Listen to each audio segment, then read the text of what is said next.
A comunidade Narrações Imersivas acaba de chegar. Torne-se membro e tenha acesso a todos os nossos livros, sem interrupções ou propagandas.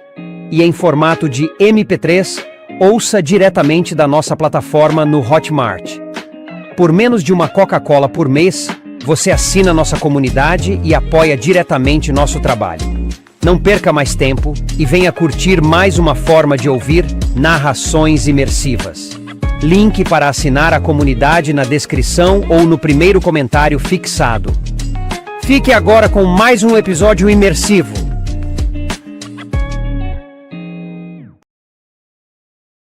The Witcher, a saga do bruxo Geralt de Rivia.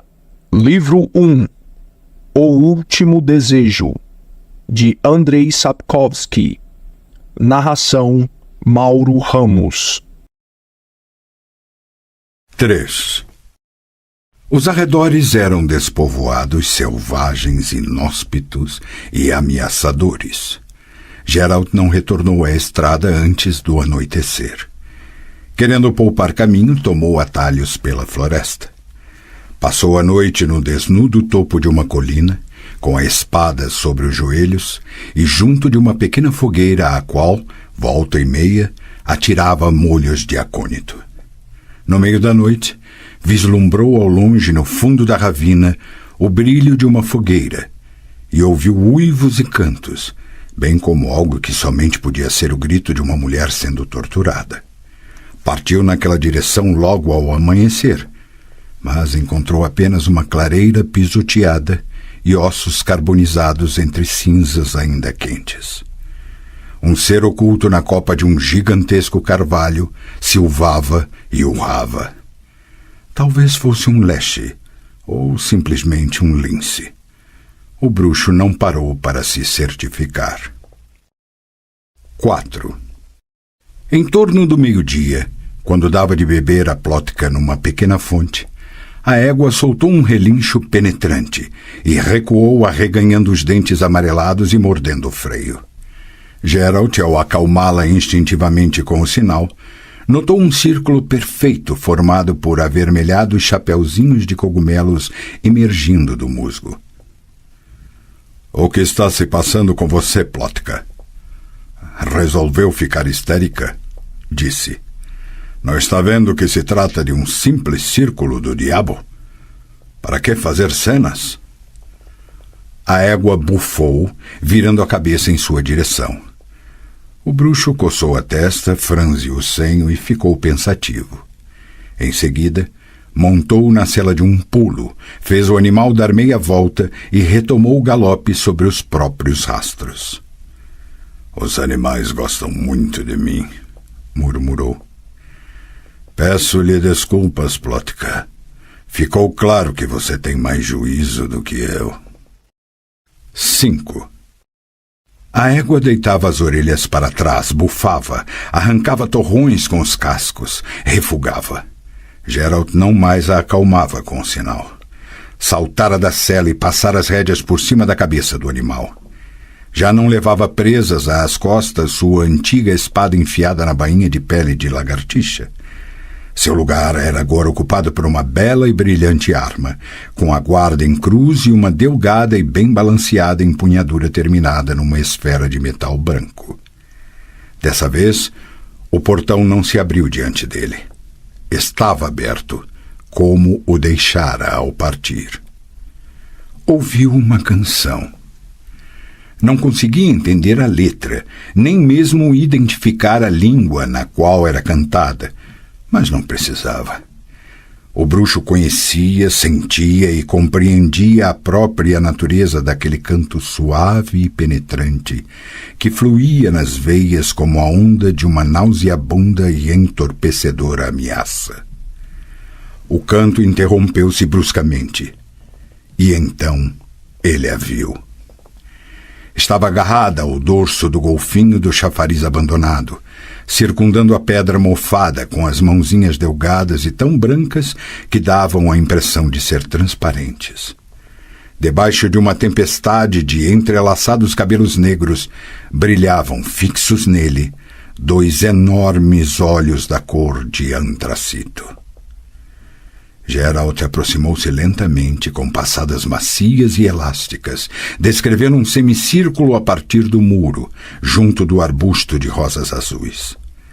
A criatura grudada no dorso do golfinho acompanhava seu deslocamento, virando em sua direção o pequeno rosto cheio de charme e munido de uma expressão de tão profunda nostalgia que ainda era possível ouvir a canção, embora os minúsculos e pálidos lábios estivessem cerrados firmemente e não emitissem nenhum som. O bruxo parou a uma distância de 10 passos. A pesada espada, cautelosamente retirada da negra bainha esmaltada, resplandeceu e brilhou sobre sua cabeça. "É de prata", disse. "Esta lâmina é de prata pura." O pálido rostinho não se moveu. Os olhos da cor de antracito não mudaram de expressão. "Você se parece tanto com uma Undina", continuou Geralt calmo, "que poderia ter confundido qualquer ser humano, sobretudo por ser uma ave rara. Mas os cavalos jamais se enganam. Reconhecem seres como você instintivamente. Quem é você?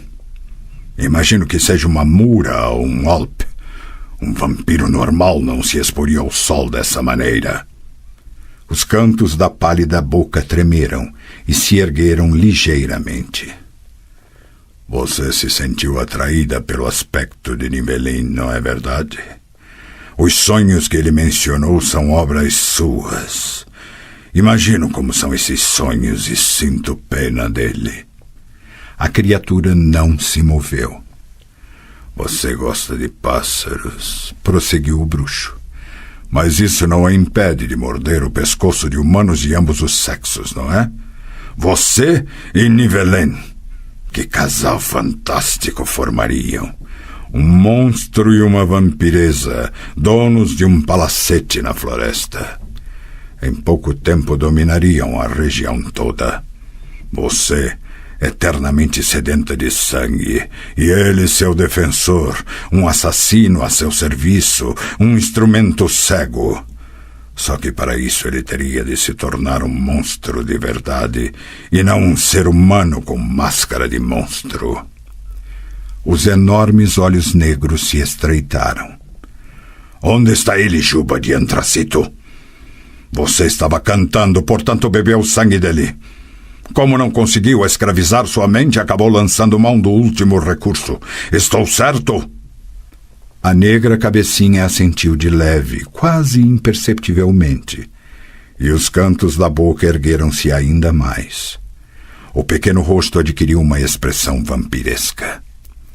"E agora você certamente se julga dona deste palacete, não é?" Mais um aceno positivo, dessa vez mais nítido. "Você é uma mura?" Um lento meneio negativo da cabeça. O sibilo que ecoou somente poderia ter saído por entre aqueles pálidos lábios contorcidos num sorriso maléfico, embora o bruxo não tivesse notado eles se moverem. "Um alp?" Novo movimento de negação. Geralt recuou, apertando com mais força a empunhadura da espada. "O que isso pode significar que você é?" Os cantos da boca começaram a erguer-se cada vez mais. Os lábios se entreabriram. "Uma lâmina!" gritou o bruxo, atirando-se na direção do chafariz. Detrás dos pálidos lábios brilharam pontudas presas brancas. A vampiresa se ergueu, arqueou as costas como um leopardo e soltou um berro. A onda sonora atingiu Geralt como um ariete, deixando-o sem ar, esmagando-lhe as costelas e trespassando-lhe os ouvidos e o cérebro com espinhos de dor. Arremessado para trás, ainda teve tempo de cruzar os punhos no sinal de heliotrópio. O feitiço conseguiu amortizar parcialmente o ímpeto com o qual ele bateu contra o muro, mas mesmo assim viu tudo preto e o resto do ar irrompeu de seus pulmões com um gemido. No mesmo lugar onde, pouco antes, uma jovem delicada de vestido branco estivera sentada sobre o dorso de um golfinho de pedra, um gigantesco morcego negro achatava o reluzente corpanzil, abrindo o comprido e estreito focinho com fileiras de dentes pontiagudos. As asas membraniáceas se estenderam, agitaram-se silenciosamente, e a criatura lançou-se sobre o bruxo como a flecha disparada de uma besta. Geralt, sentindo na boca o gosto ferruginoso de sangue, gritou uma fórmula mágica e estendeu os braços com os dedos abertos no sinal de Quen. O morcego virou abruptamente, soltou um som que parecia uma gargalhada e voltou a mergulhar na vertical, direto para a nuca do bruxo. Geralt desviou-se e desferiu um golpe, errando o alvo. O morcego encolheu uma das asas e, lânguida e graciosamente, descreveu um semicírculo no ar, voltando a atacar, abrindo o focinho cheio de dentes. O bruxo aguardou a criatura com os braços estendidos em sua direção, a espada em ambas as mãos. No último instante deu um salto, não para o lado, mas para a frente, desfechando um golpe que sibilou no ar. Não acertou, e aquilo foi tão inesperado que ele perdeu o ritmo e esquivou-se uma fração de segundo tarde demais. Sentiu as garras da besta rasgarem sua bochecha e a úmida e aveludada asa roçar seu pescoço. Girou sobre si mesmo, transferiu o peso do corpo para a perna direita e voltou a golpear, errando mais uma vez a extremamente ágil criatura.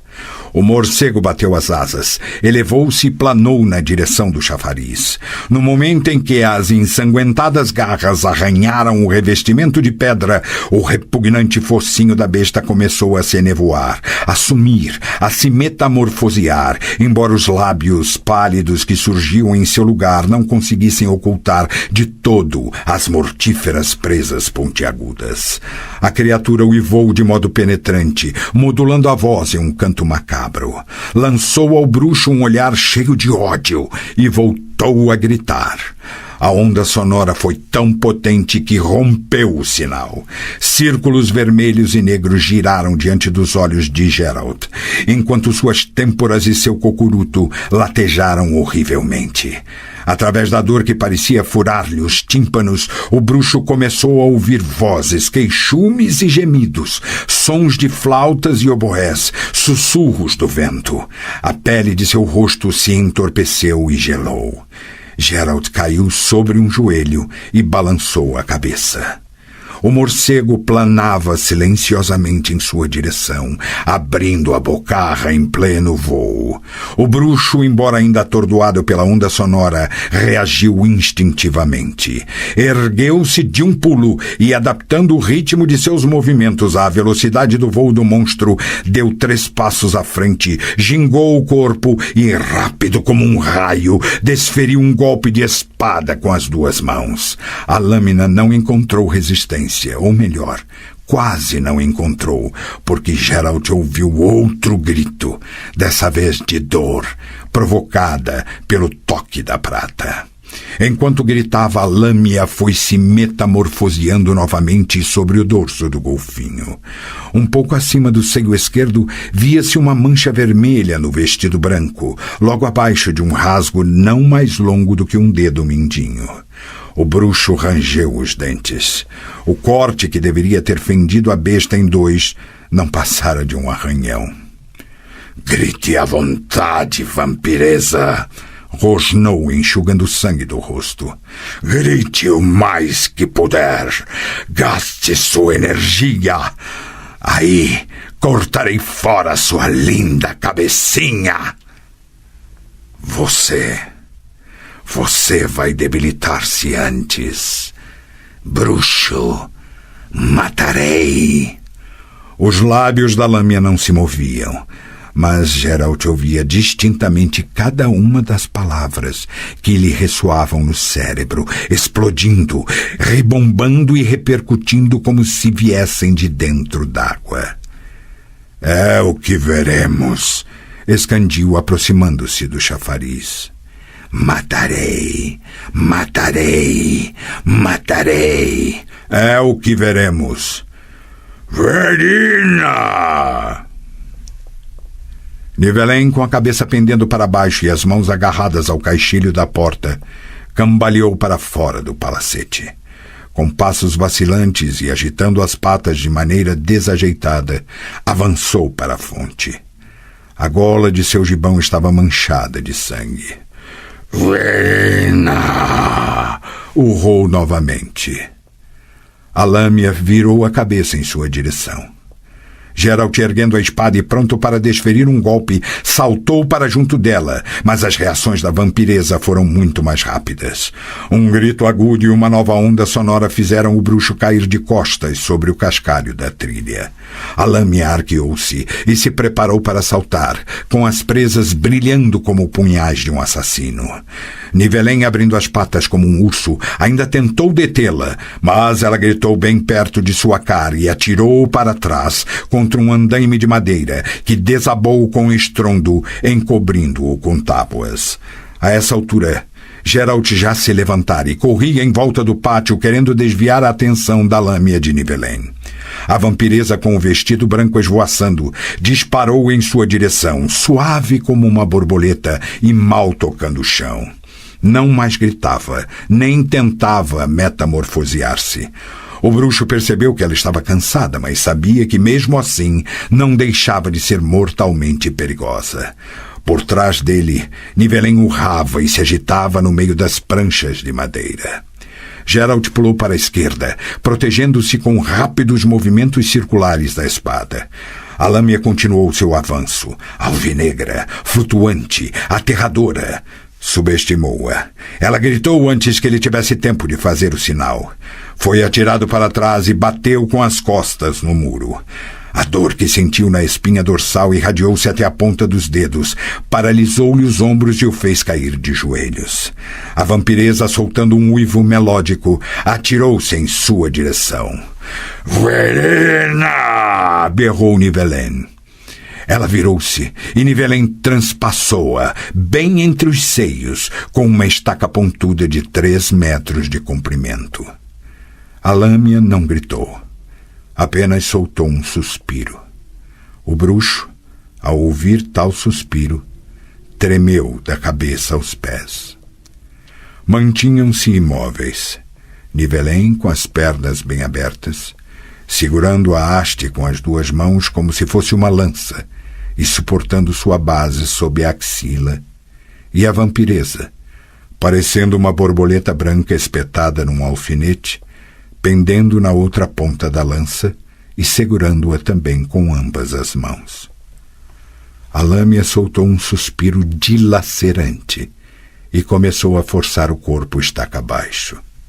Geralt viu aparecer nas costas do vestido branco uma mancha vermelha, da qual, no meio de um geyser de sangue, emergia, de modo atroz e até indecente, a ponta da lança.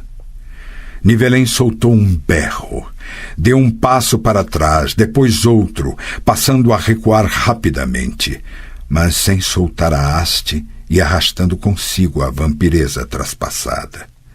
Mais um passo e apoiou as costas na parede do palacete. A extremidade da estaca que mantinha sob a axila resvalou no muro. Lentamente, como se estivesse fazendo uma carícia, a lâmina deslizou as delicadas mãozinhas ao longo da lança até ficar com os braços estendidos. Em seguida, segurando a estaca com força, impulsionou o corpo para baixo. Já mais de 1 metro de madeira ensanguentada brotava-lhe das costas. Estava com os olhos arregalados e a cabeça jogada para trás. Seus suspiros tornaram-se cada vez mais frequentes e mais rítmicos, transformando-se em estertores. Geralt ergueu-se, mas, fascinado pela cena, não conseguia decidir-se a agir. Ouviu palavras reverberarem dentro de seu crânio, como se estivessem ecoando no teto de uma fria e úmida masmorra. Meu ou de ninguém. Amo. Mais um suspiro, medonho, vibrante, afogado em sangue. A lâmina fez outro esforço, deslizou ao longo da estaca e estendeu os braços. Nivelen urrou desesperadamente e, sem largar a haste, tentou de todas as maneiras afastar a vampiresa para o mais longe possível. Em vão. A monstruosa criatura deslizou mais um pouco e agarrou-o pela cabeça. Ele urrou de forma horrível, agitando a peluda cabeçorra. A lâmina voltou a deslizar pela haste e inclinou a cabeça para perto da garganta de Nivelen. Suas presas brilharam com ofuscante alvura. Geralt deu um pulo como se tivesse sido propelido por uma mola repentinamente liberada.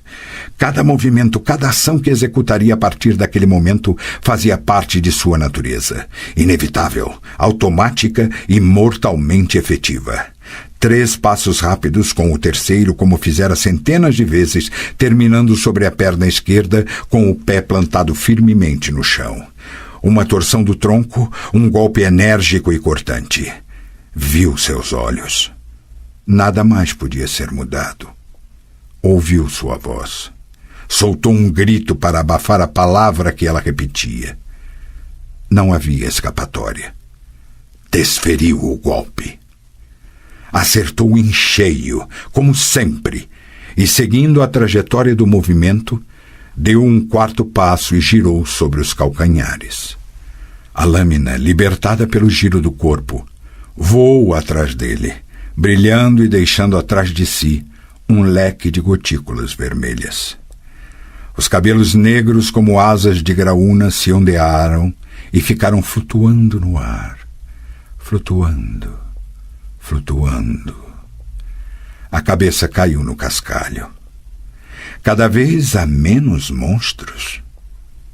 E quanto a mim? Quem sou eu? Quem está gritando? Os pássaros? A mulher de colete e vestido azul? A rosa de Nazair? Que silêncio! Como tudo está vazio! Que vacuidade! Em mim! Nivelen, todo encolhido, protegendo a cabeça com os braços e com o corpo percorrido por tremores, jazia no meio de urtigas junto do muro. Levante-se, disse o bruxo. O bem-apessoado jovem de porte gracioso e tez clara ergueu a cabeça olhando em volta com ar vago.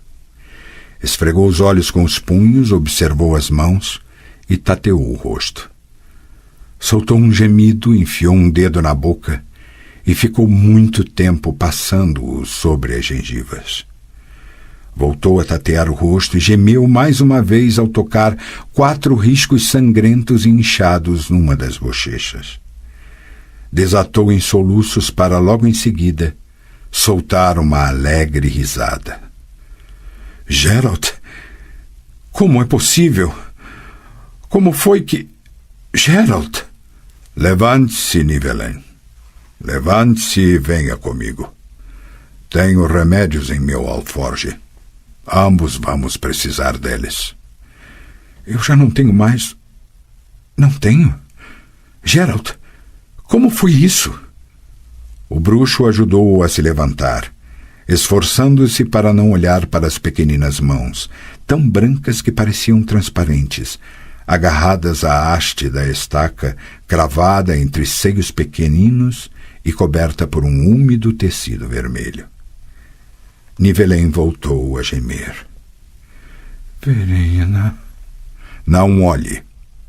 Vamos embora. Atravessaram o pátio passando junto do arbusto de rosas azuis, apoiando-se mutuamente. Nivelen não parava de apalpar o rosto com a mão livre. Não dá para acreditar, Geralt. Após tantos anos, como isto foi possível? Em cada conto de fadas há um grão de veracidade, disse baixinho o bruxo. Amor e sangue. Ambos possuem um poder colossal. Os magos e outros estudiosos se debruçam sobre esse fenômeno há anos, mas não chegaram a resultado algum, exceto a convicção. Convicção de quê, Geralt? De que o amor tem de ser verdadeiro. A Voz da Razão. 3.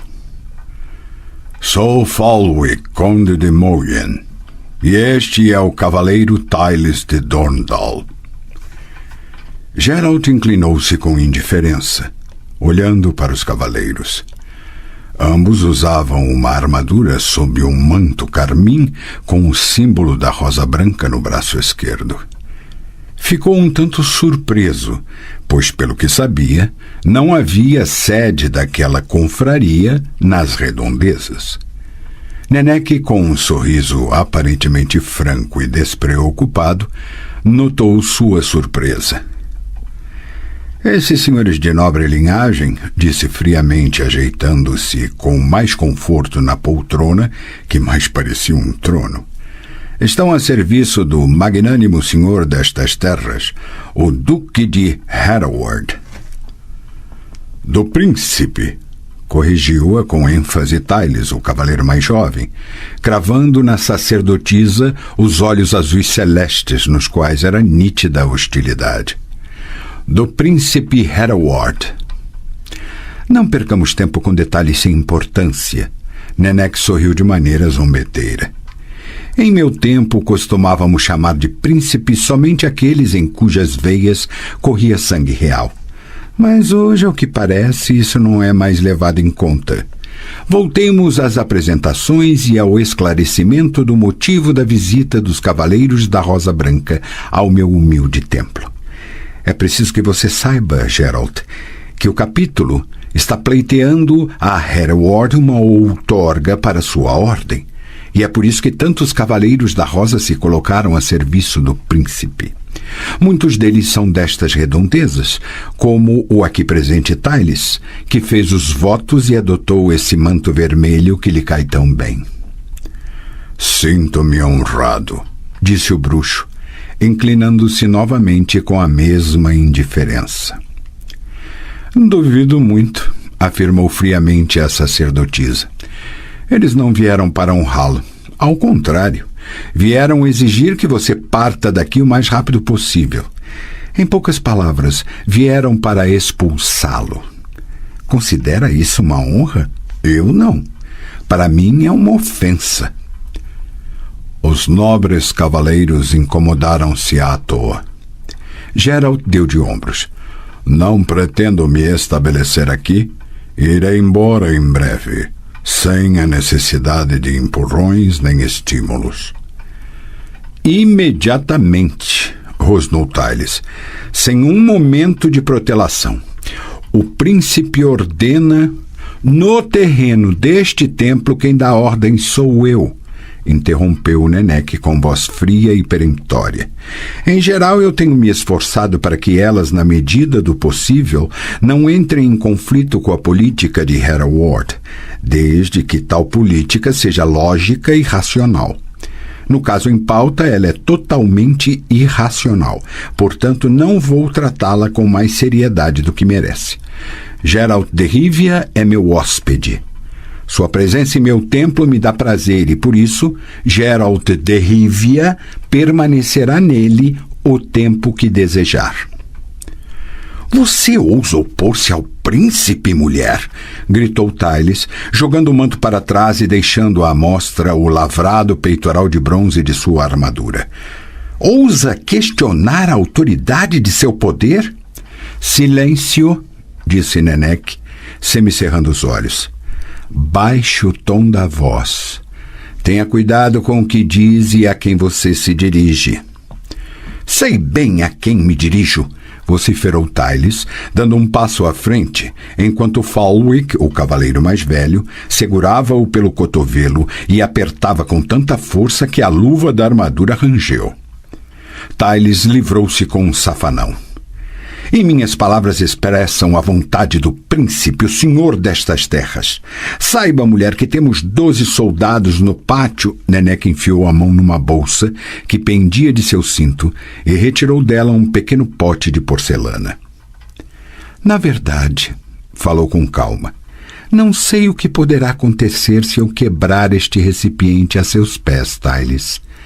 Talvez seus pulmões estourem. Talvez sua pele se cubra de pelos. Ou talvez as duas coisas aconteçam concomitantemente. Quem poderá saber? Provavelmente só a piedosa Melitele. Não se atreva a me ameaçar com suas feitiçarias, sacerdotisa. Nossos soldados, se algum de seus soldados tocar na sacerdotisa de Melitele, todos acabarão enforcados, ainda antes do pôr do sol, nas acácias que margeiam a estrada que leva à cidade. Eles sabem disso muito bem, e você, Tyles, também. Portanto, pare de se comportar como um grosseirão. Assisti a seu parto, seu fedelho. Tenho pena de sua mãe, mas não me obrigue a ensinar-lhe boas maneiras. Calma, vamos com calma, pediu o bruxo, entediado com toda a história.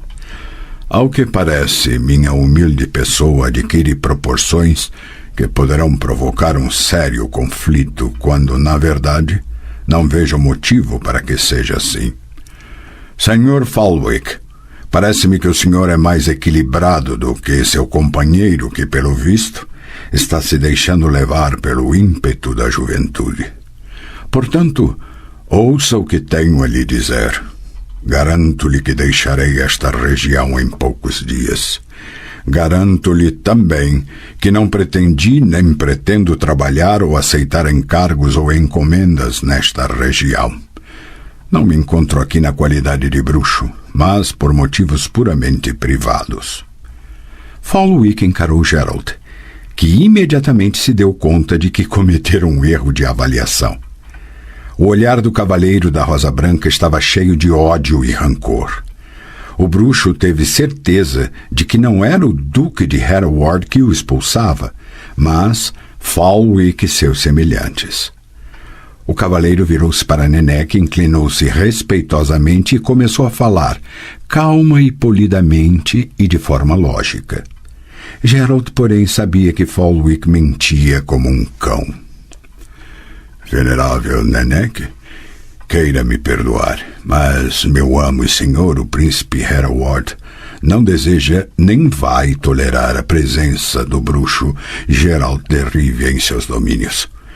Não importa se Geralt de Rivia está caçando monstros ou, como alega, encontre-se aqui por motivos privados. O príncipe sabe que bruxos não podem ter motivos privados.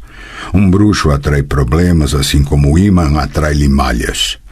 Nossos feiticeiros estão se rebelando e enviando petições. Até os druidas chegam a ameaçar. Não vejo razão para Geralt de Rivia sofrer as consequências da falta de comedimento dos feiticeiros e druidas locais, interrompeu a sacerdotisa. Desde quando Hereward passou a se interessar pela opinião de uns e outros? Chega de discussão, impertigou-se Falwick. Não estou sendo bastante claro, venerável Nenek? Permita então que fale mais claramente ainda. Tanto o príncipe Hereward como o capítulo da Ordem da Rosa Branca não estão dispostos a tolerar por nem mais um dia a presença em Elander do bruxo Geralt de Rivia, mais conhecido como Carniceiro de Blaviken.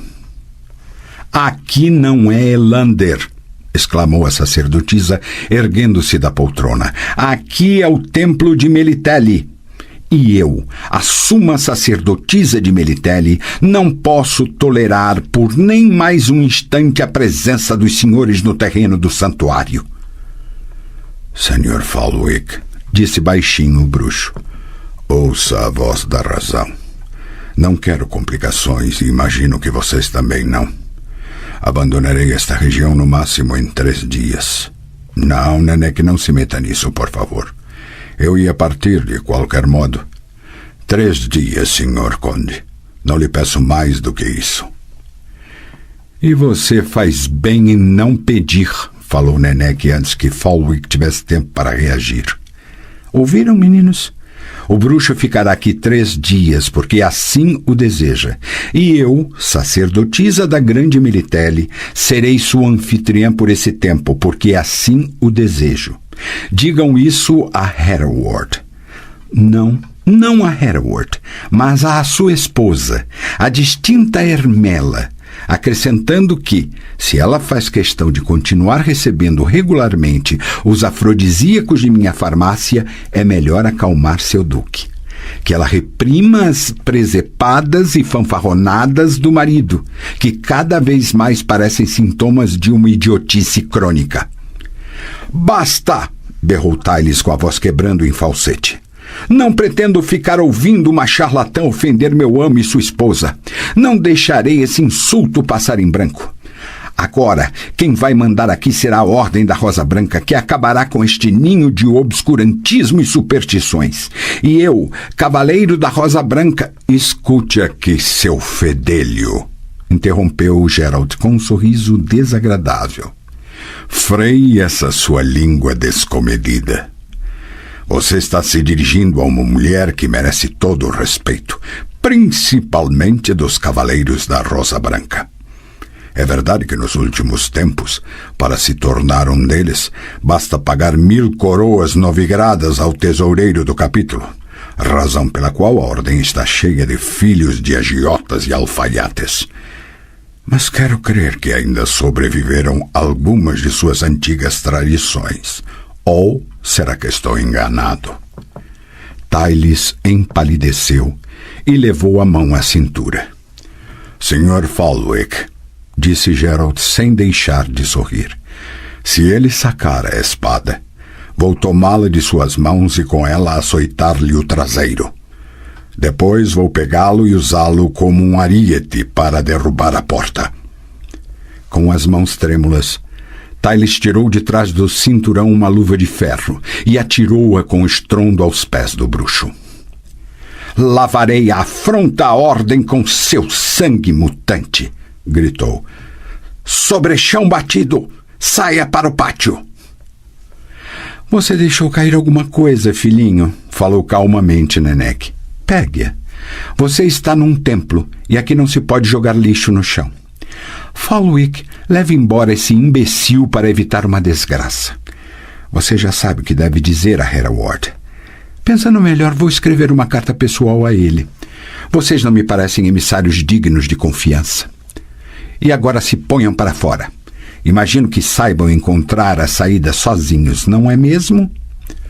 Fallwick, detendo com mão férrea o enfurecido Tyles, inclinou-se com um tinido da armadura.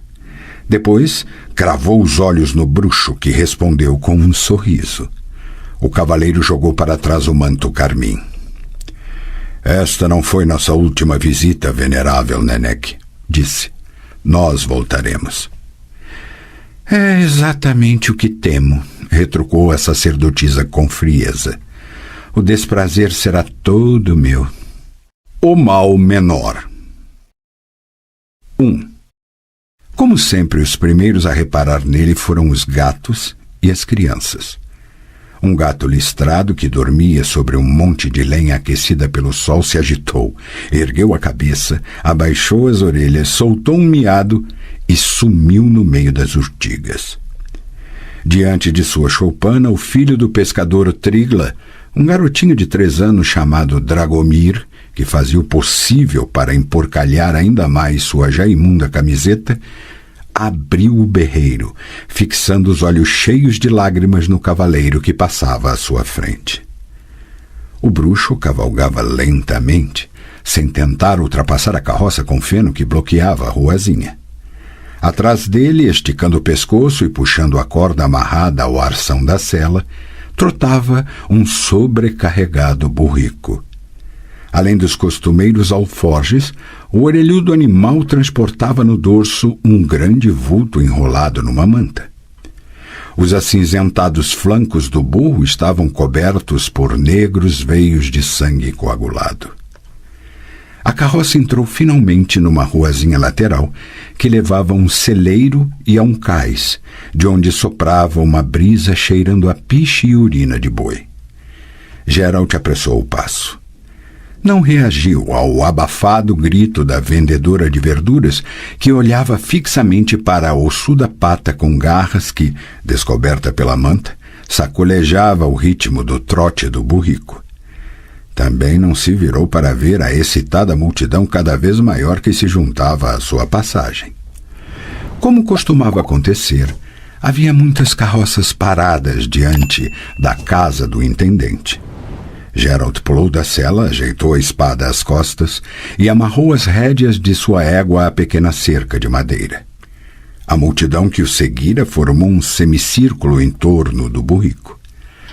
Os gritos do intendente podiam ser ouvidos do lado de fora. É proibido, eu estou lhe dizendo, proibido com todos os diabos! Será que não entende o que eu estou lhe dizendo, seu canalha? Geralt entrou. Diante do intendente, um homem baixinho e rechonchudo, naquele momento vermelho de raiva, um camponês segurava um ganso vivo pelo pescoço. O que foi agora? Ah, é você, Geralt? Ou será que meus olhos me enganam? Disse o intendente, e virando-se de novo para o camponês, voltou a gritar. Leve isso daqui, vagabundo! Ficou surdo de repente? É que andaram dizendo, balbuciou o homem, olhando de soslaio para o ganso, que se não se fizer um agrado a Vossa Excelência, dificilmente... Quem andou dizendo? Gritou o intendente. Quem andou insinuando que eu sou subornável? Não permito, estou lhe dizendo. Fora daqui! Salve, Geralt. Salve, Caldamen. O intendente apertou a mão do bruxo com uma mão e lhe deu um tapinha amigável no ombro com a outra. Já devem ter passado 2 anos desde a última vez que você esteve aqui, Geralt. Por que não consegue ficar no mesmo lugar por muito tempo? De onde está vindo? Não precisa responder, tanto faz de onde. Ei, tragam cerveja. Sente-se, Geralt, sente-se. Aqui está uma confusão, porque amanhã teremos uma feira. Como você está? Conte. Contarei depois. Antes, vamos sair. Do lado de fora, a quantidade de pessoas dobrara, mas o espaço em torno do burro não diminuíra. Geralt afastou a manta. A multidão soltou um grito sufocado e recuou. Caldamen ficou boquiaberto. Por todos os deuses, Geralt! O que vem a ser isso? Uma Kikimora. Não deveria haver alguma recompensa por ela, senhor intendente? Caldamen, meio sem jeito, observou a figura em forma de aranha coberta por uma camada de pele negra e ressecada, os olhos vidrados com pupila na vertical e as afiadas presas na bocarra ensanguentada. De onde? No quebra-mar, a 4 milhas daqui. Nos pântanos, Caldamen, onde devem ter desaparecido muitas pessoas. Crianças. É verdade. Mas ninguém podia suspeitar. Ei, vocês, voltem para casa e para os seus afazeres. Isto não é um espetáculo. Cubra essa coisa, Geralt. Está atraindo moscas. De volta à sala, o intendente pegou um caneco de cerveja e sorveu o conteúdo de uma só vez. Suspirou fundo e aspirou ruidosamente o ar pelo nariz. Não há recompensa, disse soturno. Ninguém sequer podia suspeitar que uma criatura dessas estivesse escondida nos pântanos. É verdade que algumas pessoas desapareceram naquelas bandas, mas poucas vagueiam pelo quebra-mar. Aliás, como você foi parar lá? Por que não tomou a estrada principal? Nas estradas principais não é fácil ganhar a vida, Caldamen. É verdade, tinha me esquecido, respondeu o intendente, estufando os lábios para reprimir um arroto. E dizer que esta região era tranquila. Até os duendes raramente mijavam no leite das mulheres. E eis que, sem mais nem menos, quase juntinho de nós, aparece uma Kikimora. Bem, o máximo que posso fazer é expressar-lhe minha gratidão, pois não disponho de fundos para pagar por ela. Que azar. Alguns trocados viriam a calhar para passar o inverno, falou o bruxo, dando um trago no caneco e limpando a espuma da boca. Estou a caminho de Spaden, mas não sei se conseguirei chegar antes de a neve bloquear a estrada. Talvez fique retido numa das cidadezinhas à beira da estrada de Luton. E você pretende ficar muito tempo em Blaviken? Pouco. Não posso me demorar. O inverno se aproxima. E onde vai se hospedar? Quer ficar em minha casa? Tem um quarto vago no sótão. Porque se deixar roubar pelos albergueiros que não passam de um bando de ladrões, conversaremos um pouco e você me contará o que se passa no mundo. Com prazer. Mas o que sua Libuza dirá? Da última vez percebi que ela não morre de amores por mim. Em minha casa as mulheres não têm voz. Porém, cá entre nós, não faça diante dela o que fez da última vez durante o jantar. Você está se referindo ao fato de eu ter atirado o garfo num rato? Não, refiro-me ao fato de você tê-lo acertado no escuro. Pensei que seria engraçado. E foi, mas não faça esse tipo de coisa na frente de Libuza. Quanto a Kikimora, você precisa dela? Para quê? Se não há recompensa, pode mandar jogá-la na cloaca. Excelente ideia. Ei, Karelka, Borg, Narigango, algum de vocês está aí fora? Apareceu um guarda municipal com uma alabarda no ombro, cuja lâmina bateu com um estrondo na verga da porta. Narigango, falou Caldemain. Com a ajuda de um dos rapazes, pegue o burro com aquela porcaria empacotada na manta, leve-a para trás dos chiqueiros e atire-a na cloaca, compreendeu?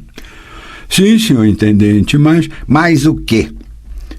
Talvez, antes de dar sumiço nessa coisa hedionda, pudéssemos mostrá-la ao mestre Irion. Quem sabe se ela não lhe teria alguma utilidade. Caldemain bateu na testa com a palma da mão. Você não é tão tolo quanto parece, Narigango. Gerald, talvez nosso feiticeiro acabe pagando por esse cadáver. Os pescadores vivem lhe levando os mais estranhos espécimes do mar, lulas, polvos, peixes do gelo, equinodermos, e ele costuma pagar por eles. Venha, vamos dar um passeio até a torre. Vocês conseguiram um feiticeiro para a cidade? Permanente ou temporário? Permanente. O mestre Irion mora em Blaviken há 1 ano. É um mago poderoso, Gerald. Só de olhar para ele você se dará conta disso. Duvido que um mago poderoso pague por uma Kikimora. Gerald fez uma careta. Pelo que sei, ela não serve para a produção de elixires. O mais provável é esse tal Irion acabar me insultando. Bruxos e feiticeiros não morrem de amores uns pelos outros. Jamais ouvi dizer que o mestre Irion tivesse insultado quem quer que fosse. Não posso garantir que ele lhe pagará, mas vale a pena tentar. Pode haver mais Kikimoras nos pântanos, e aí o que poderemos fazer? Que o feiticeiro examine essa criatura e, por via das dúvidas, lance alguma mandinga sobre aqueles charcos. O bruxo pensou por um momento. Muito bem, Caldemain, disse finalmente. Quem não arrisca, não petisca. Vamos arriscar um encontro com o mestre Irion. Então vamos. Narigango, afaste essa garotada e pegue o burrico pela corda. Onde está o meu gorro? 2. A impressionante torre, construída com blocos de granito polido e coroada por ameias, dominava as telhas e os colmos que cobriam as casas e choupanas. Vejo que ele a reformou, comentou Gerald. Com feitiços ou botando vocês para trabalhar? Com feitiços, principalmente. Como é esse tal Irion? Decente. Ajuda as pessoas, mas é caladão e solitário. Quase nunca sai da torre. No portão, com roseta de madeira clara, Havia uma grande aldrava na forma da cabeça de um peixe chato e de olhos salientes, com uma argola de bronze pendurada na boca provida de dentes afiados. Caldemin, claramente acostumado ao funcionamento do mecanismo, aproximou-se da porta, pigarreou e recitou: Saudações do intendente Caldemin, que deseja tratar de um assunto com o mestre Irion. Acompanhando e querendo tratar do mesmo assunto, o bruxo Geralt de Rivia saúda o mestre Irion. Depois de um longo momento, a cabeça de peixe moveu a boca dentada, soltando uma baforada de vapor. Mestre Irion não está recebendo visitas. Vai embora, boa gente. Caldemin olhou de soslaio para Geralt, que deu de ombros.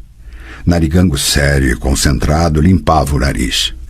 O mestre Irion não está recebendo visitas, repetiu metalicamente Aldrava. Vai embora, boa gente. Não sou boa gente, interrompeu-a rudemente Geralt. Sou um bruxo. Aquilo lá no lombo do burro é uma kikimora que matei próximo da cidadezinha. Todo feiticeiro residente tem a obrigação de zelar pela segurança da região. O mestre Irion não precisa honrar-me com uma conversação, tampouco me receber se é esse seu desejo. No entanto, deve examinar a kikimora e tirar as conclusões que achar cabíveis. Narigango, desamarre a kikimora e jogue-a aqui diante da porta. Geralt, sussurrou o intendente, você vai partir, mas eu terei... Vamos embora, Caldemin. Narigango, tire o dedo do nariz e faça o que eu mandei. Esperem, falou Aldrava em outro tom de voz. Geralt, é você mesmo? O bruxo praguejou baixinho.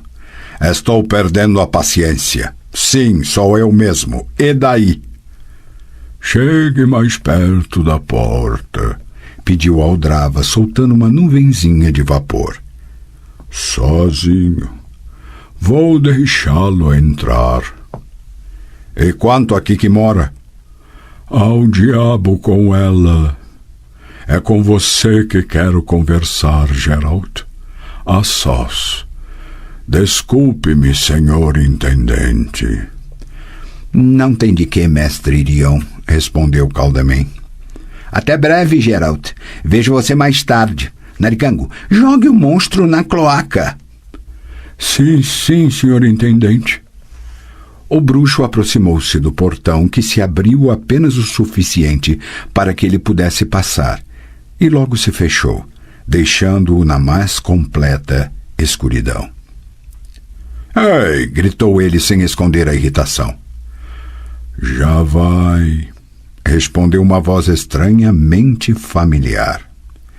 O que Geralt viu em seguida foi tão inesperado que ele cambaleou e estendeu o braço procurando por um ponto de apoio.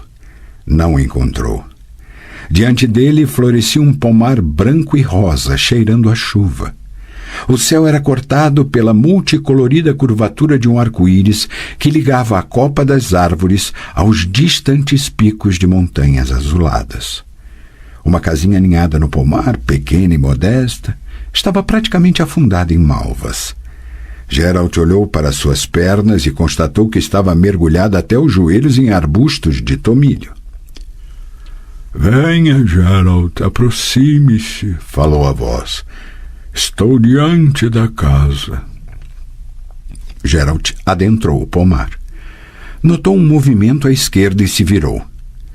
Uma deslumbrante loura, nua em pelo, caminhava através dos arbustos, carregando um cesto cheio de maçãs. O bruxo prometeu solenemente a si mesmo que nada mais o surpreenderia. Finalmente. Seja bem-vindo, bruxo. Estregobor! Espantou-se Geralt. Em sua conturbada vida, o bruxo encontrara ladrões que pareciam vereadores, vereadores que pareciam mendigos, meretrizes que pareciam princesas, princesas que pareciam vacas prenhas e reis que pareciam ladrões. No entanto, Stregobor sempre teve, de acordo com todas as regras e costumes, a aparência de um feiticeiro. Alto, magro, corcunda, com espessas sobrancelhas grisalhas e grande nariz aquilino.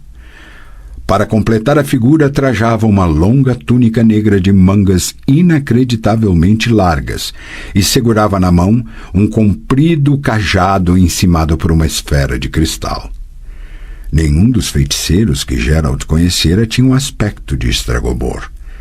O mais surpreendente de tudo, porém, era o fato de Stregobor ser mesmo um feiticeiro.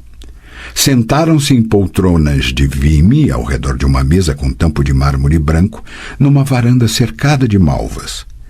A desnuda loura, com o cesto de maçãs, aproximou-se, sorriu, deu meia volta e retornou rebolando ao pomar.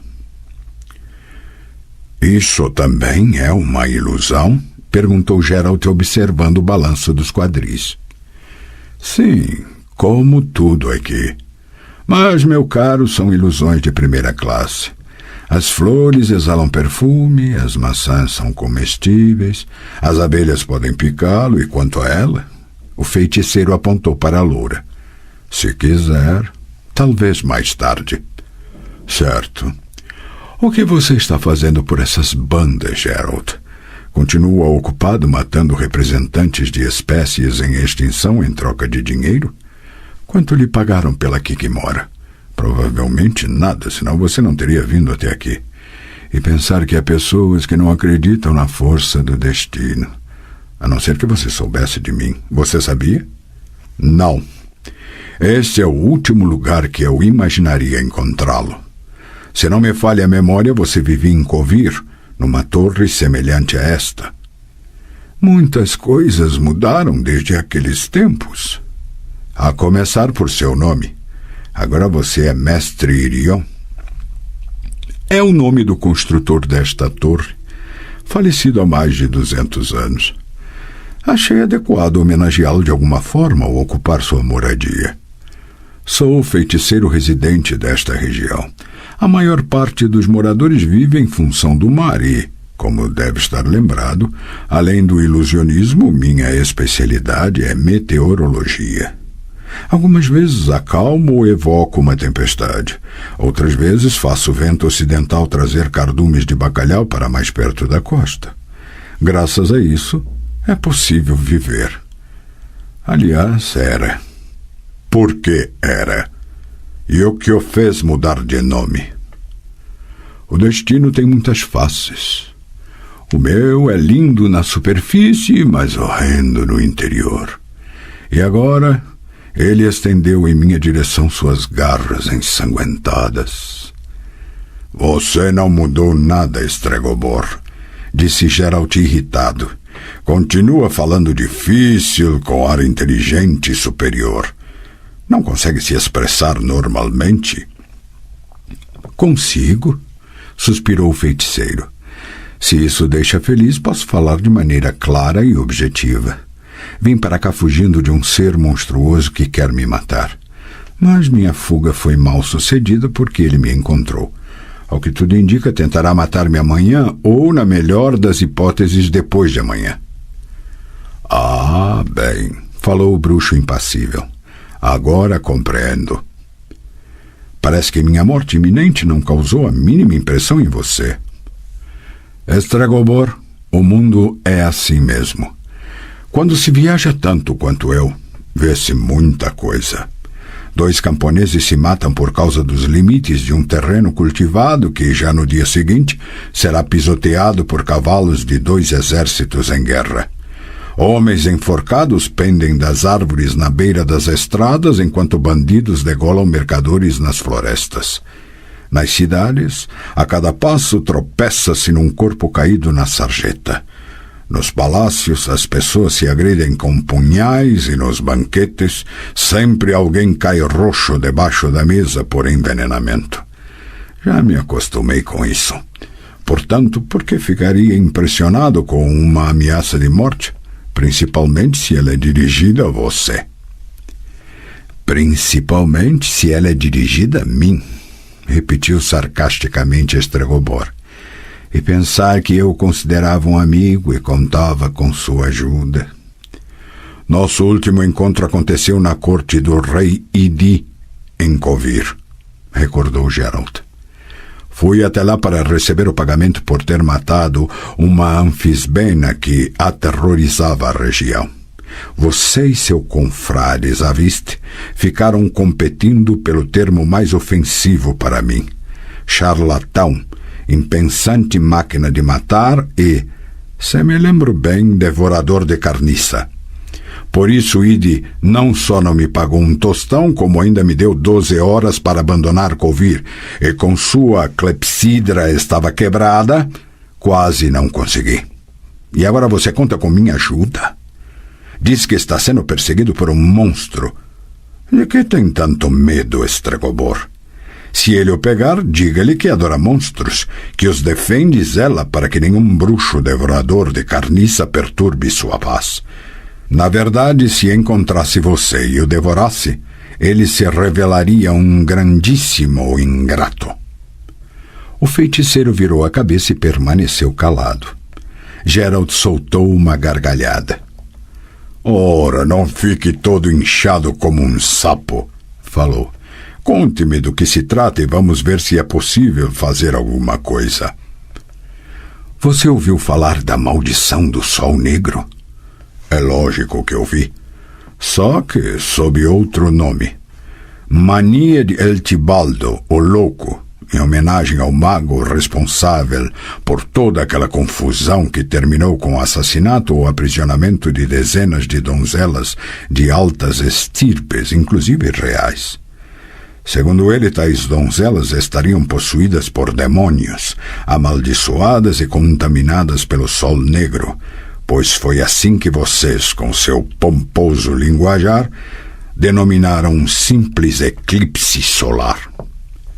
Eltibaldo, que nunca foi louco, decifrou as inscrições nos menires dos Dalks e nas lápides das necrópolis de Vosgor. Estudou as lendas e as tradições dos bobolacos e chegou à conclusão de que todas se referiam ao eclipse de maneira inequívoca. O Sol Negro anunciaria a vinda de Lilith, ainda venerada no Oriente como Nia, e a aniquilação total da raça humana. O caminho de Lilith deveria ser preparado por 60 mulheres com coroas douradas, cujo sangue encherá os vales. Sandices, retrucou o bruxo. Além do mais, as palavras não rimam. Toda profecia digna desse nome é rimada. É público e notório o que interessava a Eltibaldo e ao Conselho de Magos. Vocês se aproveitaram dos devaneios daquele maluco para reforçar seu poder, fazer alianças, romper coligações e criar cisânia entre as dinastias. Em suma, para manipular ainda mais as marionetes coroadas. E você vem me falar de profecias das quais se envergonharia qualquer contador de histórias que costuma frequentar as feiras. É possível ter reservas quanto à teoria de Eltibaldo e à interpretação da profecia, mas não se pode negar a terrível mutação observada nas jovens da nobreza nascidas pouco tempo depois do eclipse. E por que não se pode negar? Eu, por exemplo, ouvi algo bem diferente. Presenciei a autópsia de uma delas, contou o feiticeiro.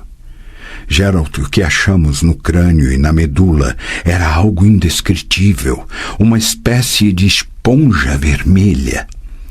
Os órgãos internos estavam totalmente fora de lugar e até faltavam alguns. Tudo coberto de pelos em constante movimento, uns fiapos rosa acinzentados. O coração tinha 6 ventrículos, 2 deles praticamente atrofiados, mas, assim mesmo, 6. O que diz sobre isso? Que vi seres humanos com garras de águia em vez de mãos, ou com presas iguais às dos lobos. Homens com juntas, órgãos e sentidos a mais, todos resultantes da lambança que vocês fizeram ao se meter com magia. Você diz que viu muitos mutantes, falou o feiticeiro erguendo a cabeça. E quantos deles você matou por dinheiro seguindo sua vocação de bruxo? Porque é possível ter presas de lobo e não fazer com elas nada mais do que exibi-las às garotas nas estalagens, como também ter natureza lupina e atacar criancinhas. E esse foi o caso das meninas nascidas depois do eclipse. Todas apresentaram uma quase insana tendência a maldades, agressões, acessos de raiva e temperamento explosivo. E não se pode dizer o mesmo sobre qualquer mulher? Zombou Geralt. Aonde pretende chegar com essa baboseira? Você me pergunta quantos mutantes matei, mas por que não está interessado em saber quantos desenfeiticei, livrando-os de sua maldição?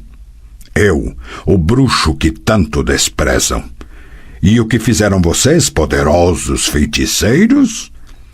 Usamos a magia superior, tanto a nossa como a dos sacerdotes dos mais diversos templos. Todas as tentativas resultaram na morte das jovens, o que projeta uma imagem negativa sobre vocês e não sobre as garotas. E, assim, temos as primeiras mortes. Espero que as necropsias tenham ficado limitadas somente a elas, certo? Não somente a elas. Por que está me olhando desse jeito? Sabe muito bem que houve mais mortes, mas não eliminamos todas as jovens, como decidido no início, e sim em torno de 15 que foram dissecadas, uma delas ainda viva. E vocês, filhos de uma cadela, ousam criticar os bruxos? Stregobor, saiba que um dia as pessoas vão abrir os olhos e querer arrancar a pele de vocês. Não creio que esse dia chegará tão cedo, falou o feiticeiro acidamente. Não esqueça que estávamos agindo em defesa das pessoas. As mutantes teriam afogado em sangue países inteiros. Isso era o que afirmavam vocês, magos, com nariz empinado e aura de infalibilidade. Aliás, certamente não vai afirmar que não se enganaram uma só vez no decurso de suas caçadas. Já que você faz tanta questão de saber, disse Stregobor após um longo silêncio. Vou ser sincero, embora não devesse, para meu próprio bem. Sim, enganamo-nos.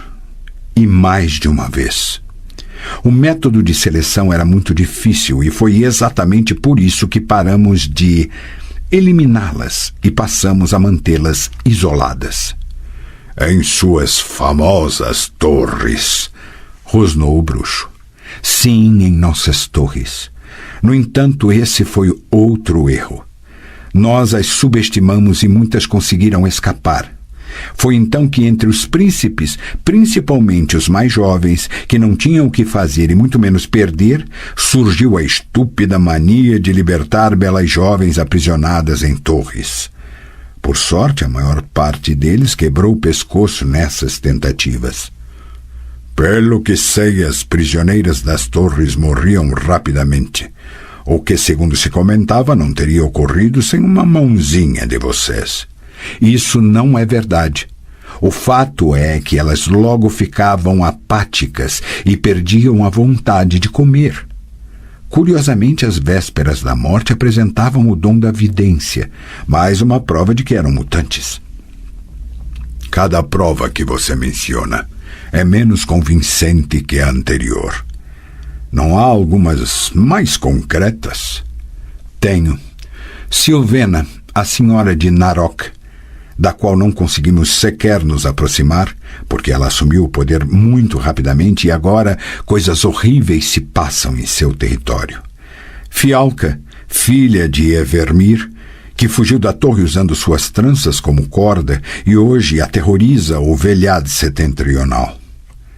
Bernica de Talgar, libertada por um príncipe idiota que, cegado, estava trancado numa masmorra, enquanto a visão mais comum em Talgar é a de uma forca. Há mais exemplos. É claro que há, falou o bruxo. Em Jamurlak, reina o velho Abrad. Ele sofre de tuberculose linfática, não tem mais um dente sequer, deve ter nascido mais de 100 anos antes daquele eclipse. e só consegue adormecer se alguém é torturado até a morte em sua presença. Já dizimou todos os parentes e despovoou a metade de seu país, tudo em indescritíveis ataques de fúria. Há ainda indícios de seu temperamento libidinoso. Parece que quando jovem era chamado de Abrad, o levanta-saia. Ah, Stregobor, como a vida seria linda se fosse possível explicar todas as crueldades dos governantes como sendo mutações e pragas. Ouça, Geralt, não tenho a mínima intenção de ouvi-lo. Não conseguirá me convencer de suas razões, nem de que Eltibaldo não foi um psicopata assassino. Voltemos ao monstro que, segundo você, o ameaça. Pelo prólogo que acabou de fazer, quero preveni-lo de que a história não me agrada, mas a ouvirei até o fim. Sem me interromper com observações irônicas? Isso é algo que não posso prometer. Muito bem, disse Stregobor, enfiando as mãos nas mangas folgadas. Já que é assim, meu relato durará mais tempo. Tudo começou em Creiden, um pequeno reino ao norte. A esposa de Fredefalk, o príncipe de Creiden, era uma mulher inteligente e instruída chamada Aridea. Ela descendia de uma família que teve muitos adeptos da arte da feitiçaria e assim, certamente por herança, ficou de posse de um raro e possante artefato, um espelho de Nehalena. Como você sabe, os espelhos de Nehalena são usados sobretudo por adivinhos e profetas, já que eles preveem o futuro infalivelmente, embora de maneira enigmática. Aridea consultava o espelho com frequência. Imagino que com a tradicional pergunta: espelho, espelho meu, existe no mundo uma mulher mais bela do que eu? Interrompeu Geralt. Pelo que sei, os espelhos de Nehalena podem ser divididos em dois grupos: o dos bajuladores e o dos quebrados. Você está enganado. Aridea estava mais interessada no destino do país e o espelho respondia às suas perguntas prevendo uma morte terrível para ela e muitas outras pessoas pelas mãos ou por causa da filha que Fredefalk tivera com a primeira esposa. Aridea fez com que essa profecia chegasse ao Conselho de Magos, que me enviou para Creiden. Não preciso acrescentar que a primogênita de Fredefalk nascera pouco depois do eclipse.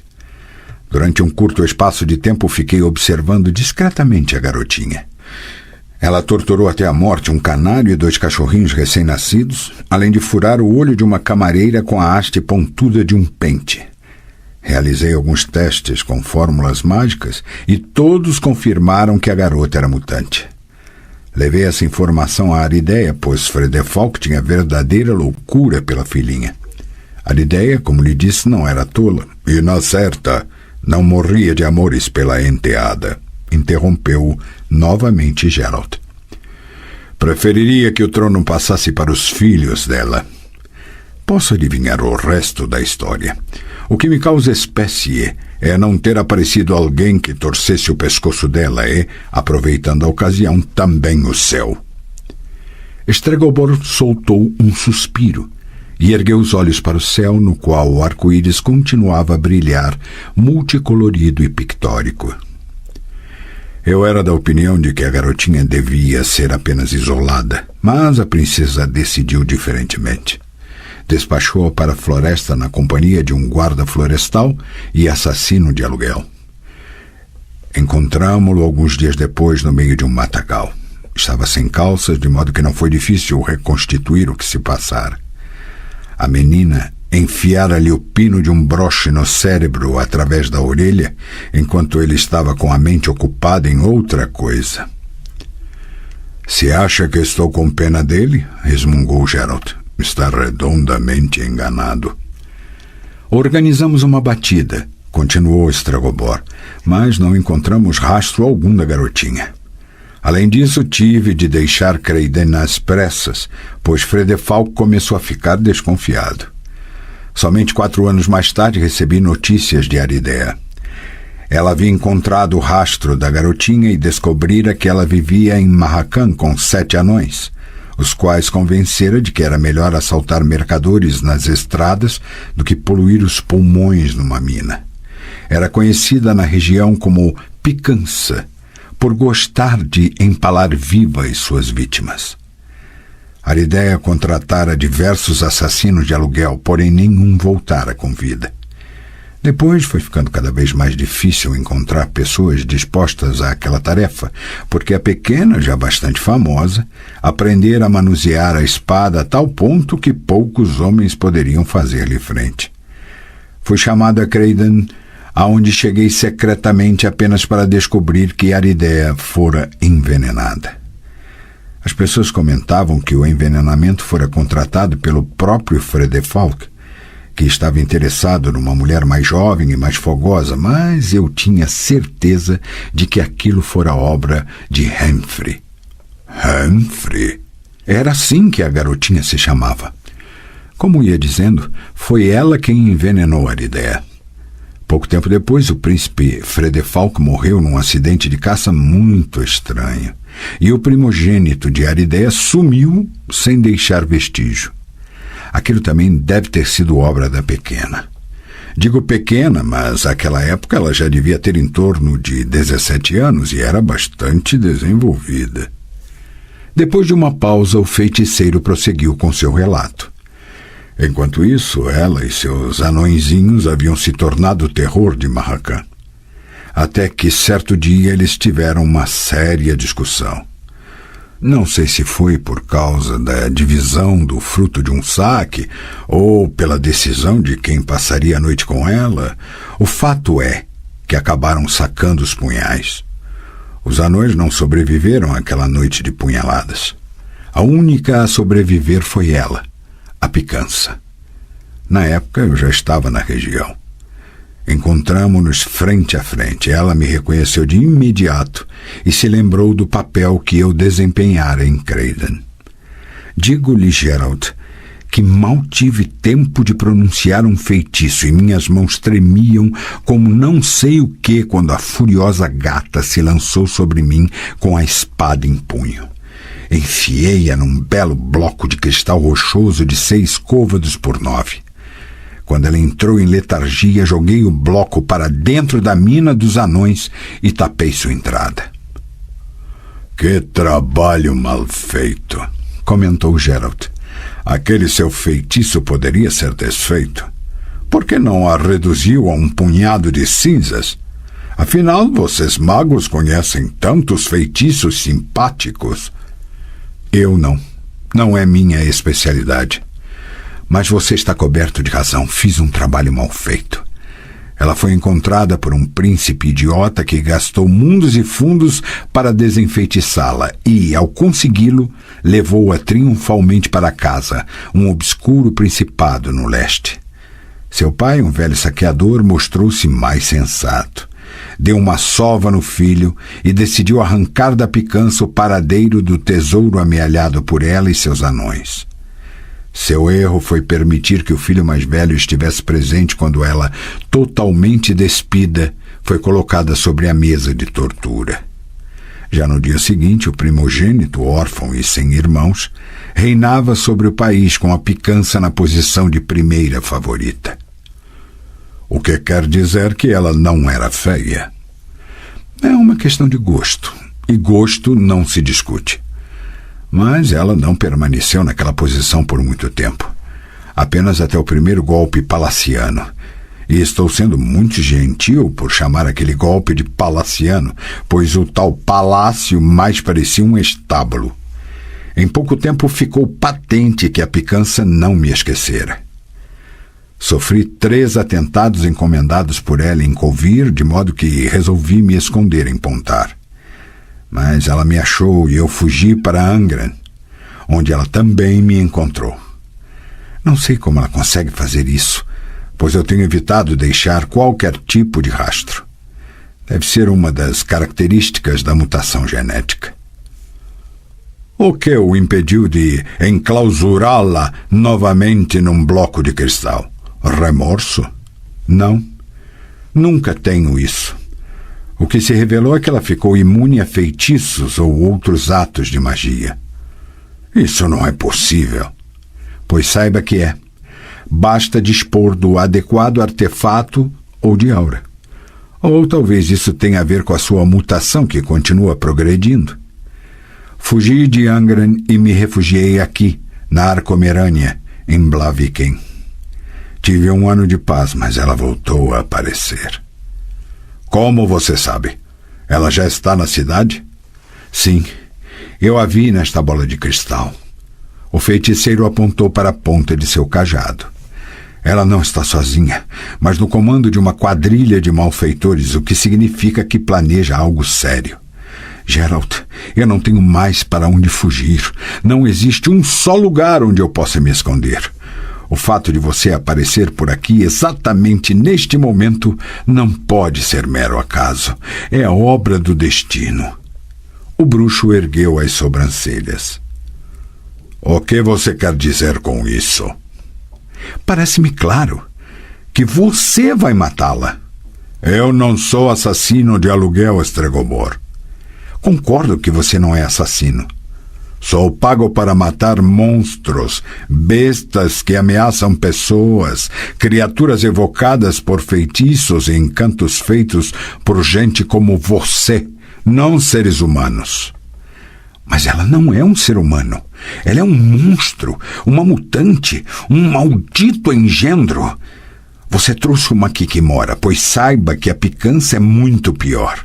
Kikimoras matam porque estão com fome, enquanto a picança mata por prazer. Mate-a e eu lhe pagarei a soma que quiser. Evidentemente dentro do razoável.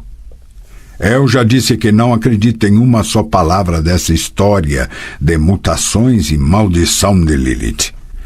A jovem tem razões de sobra para querer acertar contas com você, e não tenho a mínima intenção de me meter nisso. Peça proteção ao intendente, à guarda municipal. Você é o feiticeiro oficial da cidade e está protegido pelas leis locais. Eu me lixo para as leis, para o intendente e para a eventual proteção que ele possa me oferecer, explodiu Estregobor. Não preciso de proteção, eu quero que você a mate. Ninguém poderá entrar nesta torre. Aqui estou totalmente protegido, mas e daí? Não pretendo ficar trancado até o fim de meus dias. A picança nunca vai desistir, eu tenho certeza. Portanto, o que me resta? Permanecer nesta torre aguardando a morte? Foi o que as jovens fizeram. Sabe de uma coisa, feiticeiro? Você deveria ter deixado a caçada às princesas para outros magos mais poderosos que você. Deveria ter previsto as consequências de seus atos. Eu lhe imploro, Geralt, não, Estregobor. O feiticeiro ficou calado por um tempo. O irreal sol, num céu irreal, não se deslocara na direção do zênite. Porém o bruxo sabia que em Blaviken anoitecia. Sentiu fome. Geralt, quando ouvimos Eltibaldo, muitos de nós tivemos dúvidas, mas decidimos escolher o mal menor. Agora, sou eu que peço a você escolha semelhante. Um mal é um mal, Estregobor, retrucou seriamente o bruxo, pondo-se de pé. Menor, maior, médio, tanto faz. As proporções são convencionadas e as fronteiras imprecisas. Não sou um santo eremita e não pratiquei apenas o bem ao longo de minha vida. Mas, se me couber escolher entre dois males, prefiro abster-me por completo da escolha. Está na hora de ir embora. Ver-nos-emos amanhã. Talvez, falou o feiticeiro, se você chegar a tempo. O canal Narrações Imersivas agradece por ter ouvido mais um episódio conosco. Acompanhe nossa página no Instagram e fique por dentro de todas as novidades do canal. E se você vê valor nesse projeto, considere apoiá-lo. Faça parte da nossa comunidade no Hotmart. Até a próxima com mais uma narração imersiva.